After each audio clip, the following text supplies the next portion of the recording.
আমি আমার ব্যক্তিগত মতটা বলি, বিএনপি তো একটা বৃহৎ দল, জনগণকে নিয়ে বিএনপি। আওয়ামী লীগ না থাকলে বিএনপি জিরো। আওয়ামী লীগ কিন্তু শতকরা 80% আওয়ামী লীগ বিএনপির যায়। বিএনপির মাত্র লিগেল কর্মী হলো, লিগেল নেতা হলো 20 জন। এই 20 জনে 80 জনকে ম্যানেজ করে, আওয়ামী লীগের 80 জনকে ম্যানেজ করে বিএনপি বিশাল দল। তার ব্যাপারে আমি একটা ছোট মানুষ, এত বড় কথা ঠিক না। তবে আমি মনে করি ভোটের মধ্যে কিন্তু এই বিশাল দল যে ভোট দিবে তা না। আন্দোলন সংগ্রামে এইসব লোক থাকে, কিন্তু ভোটের বেলা কিন্তু মানুষ বিবেচনার মধ্যে দিবে। কিরকম?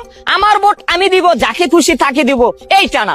আমার ভোট আমি দিব যোগ্য মানুষকে দিব, এই চিন্তা মাথায় ঢুকে গেছে গা। কারণ বিগত সময়ে আওয়ামী লীগ, বিএনপি, জাতীয় পার্টি সব দলের প্রতি মানুষ অনীহা। এটা কিন্তু বড় বড় নেতারা কোনো অন্যায় অবিচার করে না, করে কারা? পাতি নেতারা। তাদের ইনকাম সোর্স হইলো মানুষকে শোষণ করা। বড় নেতারা যত কমান্ডই দেখ না কেন, তাদের কমান্ড মানে না, সবাই স্বার্থ নিয়ে চিন্তা করে।